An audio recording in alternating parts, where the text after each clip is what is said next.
Screen पे जो तुम लीनियर इक्वेशन देख पा रहे हो, इसको सॉल्व करने के लिए क्वेश्चन तुम्हारा 3 से 5 नंबर में आ जाता है और इसे सॉल्व करना बहुत आसान है, बस ये दिखने में ही बहुत ज़्यादा टफ लगता है।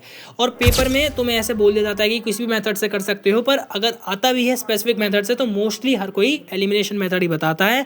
तो एलिमिनेशन मेथड मतलब एलिमिनेशन मेथड ही लिखा होता है और मैं तुम्हें इसे सबसे बेस्ट मेथड से सॉल्व करने सिखाने वाला हूँ। उसमें बेसिकली क्या होता है, एक्स का जो कोफिशिएंट होता है वो दूसरी इक्वेशन में वाई का कोफिशिएंट बना दिया जाता है और वाई का जो कोफिशिएंट होता है वो दूसरी इक्वेशन में एक्स का कोफिशिएंट बना दिया जाता है। यानी कि इसमें जो फॉर्म होती है वो कुछ इस तरीके से होती है कि a x plus b y equal to c और इसके बाद होता है b x plus a y is equal. अब ज़्यादातर लोग यहाँ क्या करते हैं कि कोफिशिएंट को सेव करने के लिए इतने बड़े बड़े नंबर दे रखे होते हैं, उनसे इंटू करने लग जाते हैं या फिर सब्स्टिट्यूशन मेथड लगाने जाते हैं और कैलकुलेशन इतनी टिपिकल हो जाती है कि क्वेश्चन सही हो ही नहीं पाता।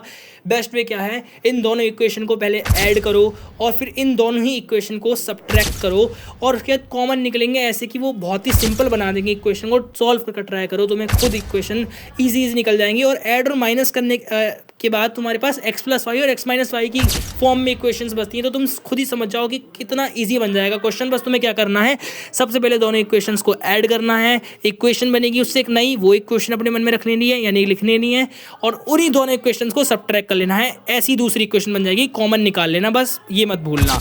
और फिर इन दोनों इक्वेशन को सॉल्व करके तुम इजीली एक्स और वाई की वैल्यू निकाल सकते हो।